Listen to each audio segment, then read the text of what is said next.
Hi everyone, my name is Adaora and today I'll be talking to you about the LNAT, the National Aptitude Test. I didn't take my LNAT that long ago. I took it on the 25th of October this year, 2022, so details of my preparation is still relatively fresh in my mind, so I'm able to share some of them with you today. So, what is the LNAT, first of all? Like I said, it's the National Aptitude Test, but in short, it is a university admissions test that is considered alongside your application to study law at university. There are 12 schools which consider it, actually I think 11 schools, which consider it, 9 in the UK and 2 abroad. I'll give you details of the schools on the next slide. It's divided into 2 sections, the first being an extract-based MCQ style, and the second section being essay-based. The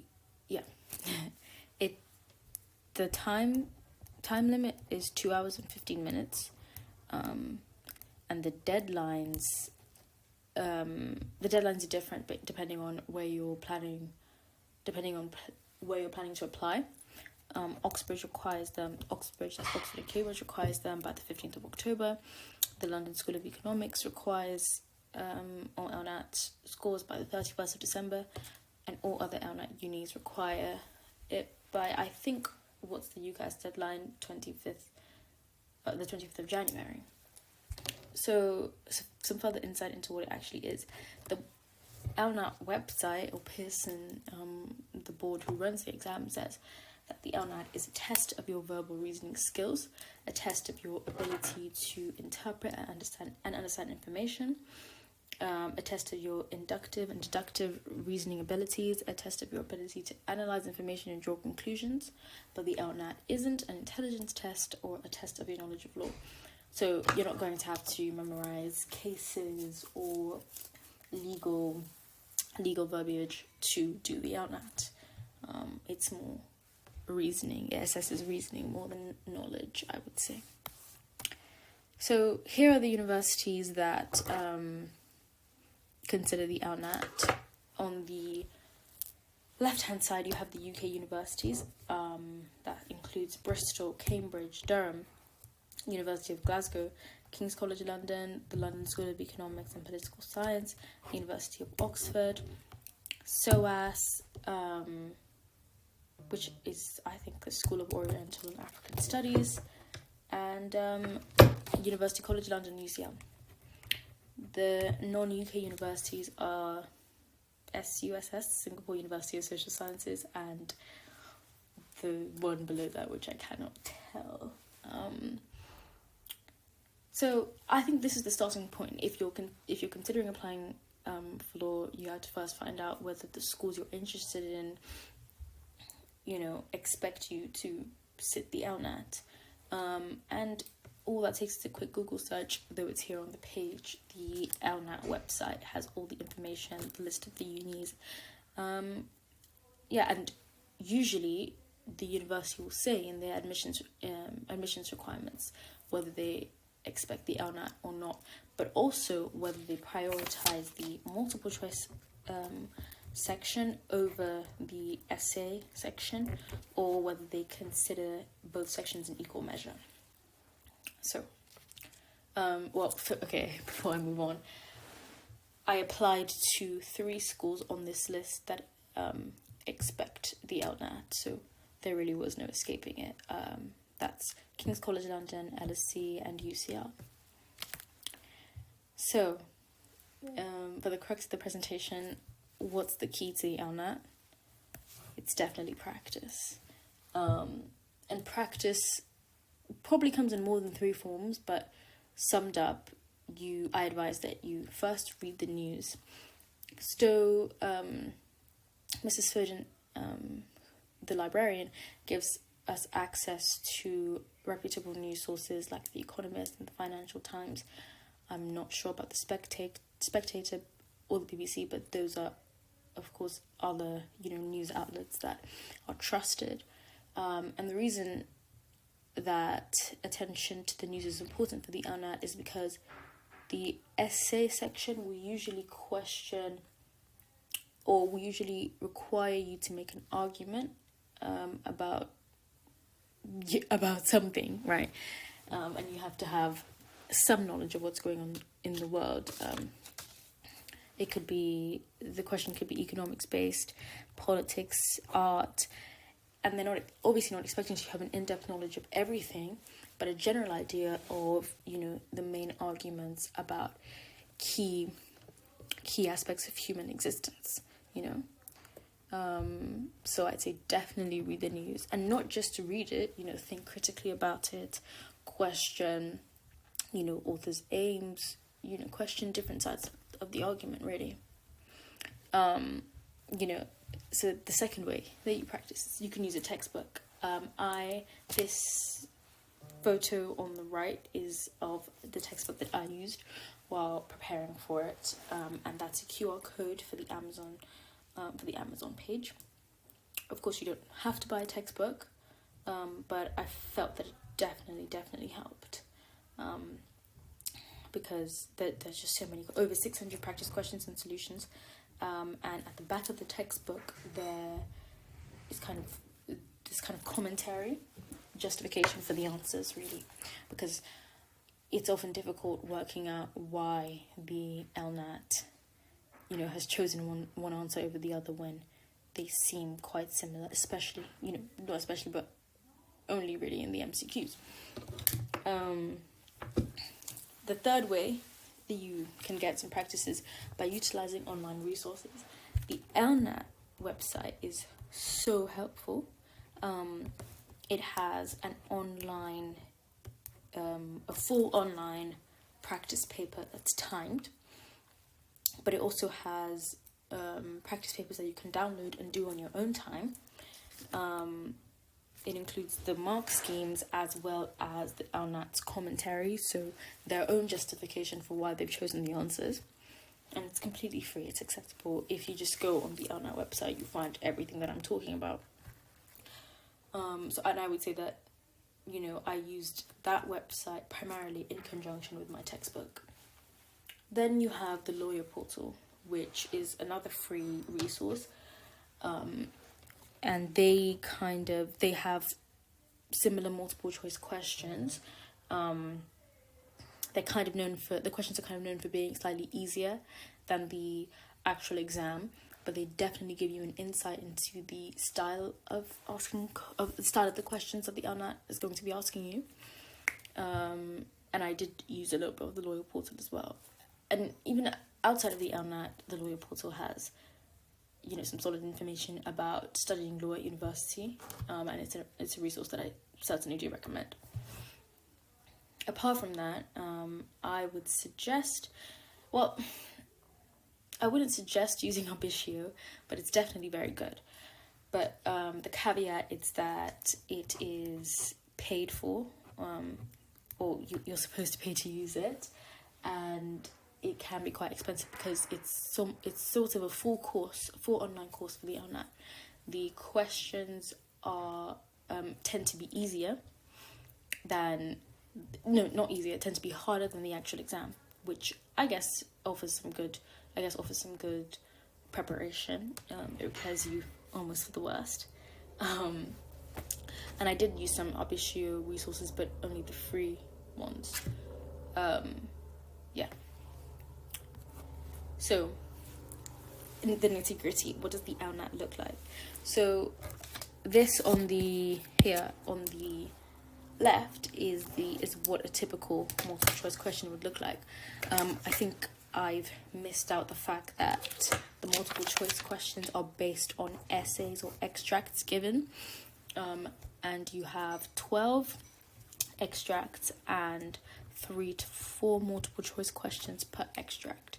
So the extracts they are different lengths, but I didn't get anything extremely long on mine. And the multiple choice questions usually look like that. So you have an hour 45 minutes. Oh, sorry, you have 2 hours 15 minutes for the whole exam, and you have 40 minutes for the essay. So that's 2 hours for 15 minutes minus 40 minutes for the multiple choice section. Moving on, the essay section will usually look like this here on the right. Just a quick prompt, and you're asked to discuss this. That's pretty much it. You're advised to write between 500 to the maximum is 700 words, but you're advised to write between 500 and 600 words. So, tips for answering the questions. I'd say read the extracts carefully. Be intentional with your reading. There's a tendency to just skim through, but the multiple choice questions are so specific that you're going to have a good understanding of what you're going to need to have a good understanding of what you have read.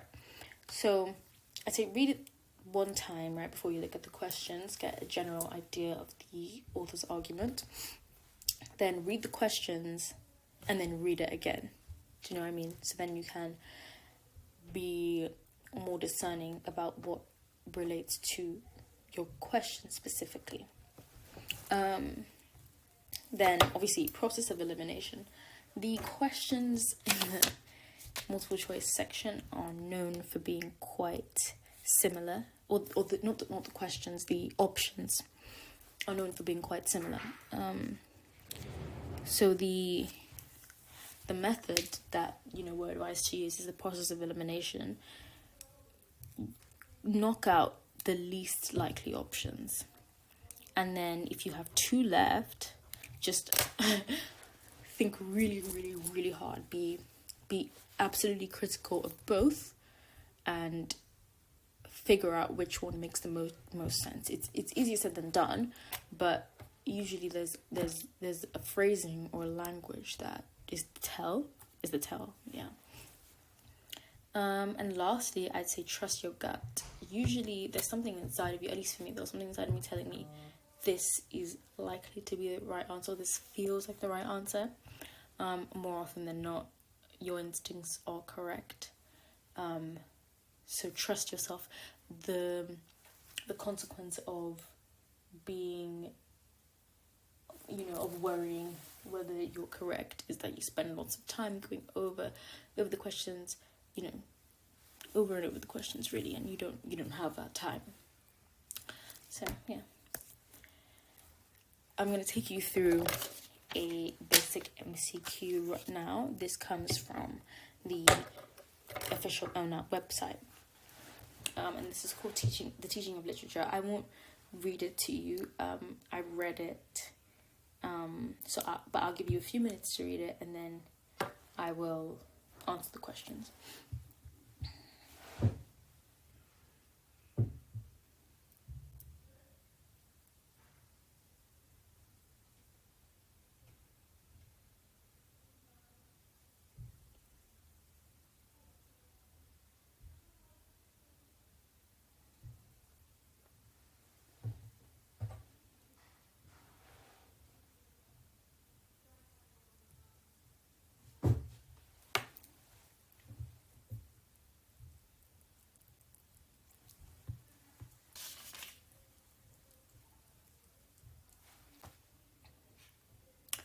Right, so to the answering. The first question asks, which of the following is an assertion of fact rather than opinion? And it gives you quotes. So I would go find the quotes. I'm not sure whether I'll be able to in good time, but I know that this is the first one. Yes, there is a better way, as Matthew Arnold noted. And literature cannot be divorced from life. I think that's here. And you cannot understand it until you have some personal understanding when you wrote it. sorry if I'm crossing them out.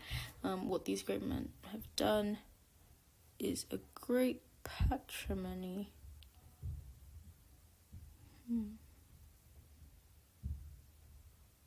Yeah. So what these great men have done is to hand us a grand patrimony. So, the question is asking which one of these is fact, and in a pool of opinion-based statements. The first one, yes, there is a better way. There is nothing really to support that there is a better way to, write. Like the author is suggesting, it's their opinion, really. So we can cancel that out. As Matthew Arnold noted, that is promising because, the author is just referencing something that already exists, that we know exists. It's in a book or an essay of some kind. So I'll leave that. Literature cannot be divorced from life. Who says? That's a value judgment, really, and is clearly the author's opinion. It's his argument. So I put a cross. You cannot understand it until you have some personal understanding. That's the same as C. That's what the author himself is suggesting. What these great men have done is to hand us great. That's arguable, if anything. So the answer or the response that's left standing is B. I'll show you the mark scheme later, but that's a typical, way to think about things. This passage is an extract. Second question. This passage is an extract from a speech. To whom do you think it was originally delivered? Students, parents, politicians, lecturers, writers. At first glance, it's hard to tell. It's written.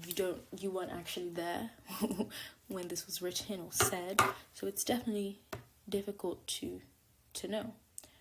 But I think there are certain language techniques that let us know a little bit.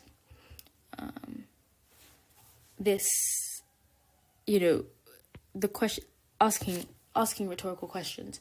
I know that, it's common to do that regardless of the medium through which a message is been given, whether written or spoken. But, this suggests that the author is talking to someone or some people. The use of collective nouns, cannot we. There's a group of people, really. It's directed. I think we can. I shall close today. This is just letting, he's letting us know this is a speech. He's talking to people, gentlemen, direct references. In my first lecture to you, starting to put it in context, really, the teaching of our language, and even before all of this, in the title, the teaching of literature, it kind of narrows the possible demographics at which this might be directed at. I think all these factors combined can lead you to cross out writers, because this is not the writing of literature, it's the teaching. Politicians, not very convincing response, at least for me. Students. Wouldn't students be more concerned with the learning of literature? Parents. Not really, no. And all that leaves us with is lecturers. And we move on to the third question. Which of the following does the writer imply but not state? The teaching of literature is new. I don't think that he even implies that literature is new. he talks about foregone generations, as Matthew Arnold noted, a generation ago. You know, he references old books done. I can never pronounce that. He quotes. I don't know. Old writers. You know. So I don't think he even implies that. To understand literature properly, you need to know about the people who wrote it. He says that explicitly. You know, you cannot understand it. Literature being so personal a thing, you cannot understand it until you have some personal understanding of the men who wrote it. That's stated pretty explicitly. Literature is only created by men. I leave that blank because, you know, I'm unsure about that. I'd have to go through it again. We ought to emulate the French attitude to their language. I think it's pretty explicit. You know, he starts, is there then no better way? Yeah, yes, there is a better way, for the French have it with their language and literature. So the French have unlocked this regard and reverence for their language, you know, which has enabled them to teach it quite effectively. And this author is telling lecturers that they must, you know, copy this way of being, this way of teaching. And that's stated fairly explicitly, but still, you know, there's room for questioning, so I'm going to leave that blank too. E. To understand literature properly, you need to understand the context in which it was written. That itself is also said explicitly. It's said here, literature cannot be divorced from life. You cannot understand Chaucer aright unless you have the background, unless you know the kind of men for whom Chaucer wrote and the kind of men whom he made to speak. That is the national side, blah, blah, blah. So you need historical context, and the author says that explicitly. So what we have left, we have B and we have D. Not B, sorry. We have C and we have D. And I'll go back to look at them in order. Literature is created only by men. The reason I thought that would be a possible answer was because of all the examples the author has given. They're all men. Matthew Arnold, Chaucer, Donne, Swift, Pope, Johnson, Goldsmith, Charles Lamb, Carlyle. Until you have grasped those men as men, you cannot grasp their writings. And he goes again to say here that what these great men have done is to hand us again a grand patrimony. These are, you know, references to masculinity, male, you know, proclivity of men to write great things. You know, that these great men have handed their greatness down. The use of the word patrimony, of course, means inheritance from a father or a male ancestor. So we know that we know what the author is getting at. So that's more to support C. So we ought to emulate the French attitude to their language. That's when you look to the question to figure out which is wrong. What is more implied? You know, what's not stated? You know, what's not stated the most, really? And that, I think, is C. Because D is pretty much alluded to, if not directly said, in the first paragraph. So C would eventually be my answer. Last question. All of the following are reasons for the comparison with French language and literature, except... So, going through the questions again. A. The French language is purer than the English. You know, I don't think the author says that, really. He's not talking about the content of the language, rather the French attitude towards the language. So I'm going to leave that blank, or leave that unanswered right now.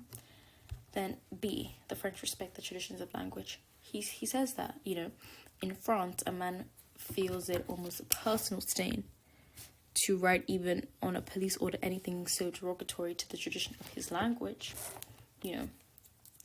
So that's the reason for the comparison with the French language, so you can cross it out. The French cherish their language, of course, said also in the first paragraph. As a Frenchman, even says here, as a Frenchman cherishes his language, his literature. The French relate their language and literature to national honor, of course. It's important to them, and we get a sense of that in the first two paragraphs, really. French literature is generally better written than English literature. That's the illusion, because of all the things that we've said, because of the respect that the French have for their language. Their literature is better written. The answer then turns out to be A. It seems like a lot. It's quite tedious, but if you want to feel certain about your choices, I would use this method. Although you can't annotate like I have on your computer during your exam, you're given a whiteboard and some markers, so you can scribble stuff down. Quick note about actually taking the exam. You have to take it in a registered centre, a Pearson VUE registered centre, and you can find all of that again on the website. So, yeah, these are the answers. As I've said, B, D, C, A. B, D, C, A. You can find this test on the ANA website. So, the essay. I won't go through this essay in particular detail. I just want to draw your attention to the structure and the techniques this candidate has employed to, produce something really, really good. So the question is, make the best case you can for public funding of the arts. The questions that the ANA asks are intentionally broad, so that you have a variety of standpoints or stances to choose from, really. But the advice is that in your introduction you establish the limits to your consideration, and you somewhat acknowledge that you can't cover everything. And the author of this response does this cleverly.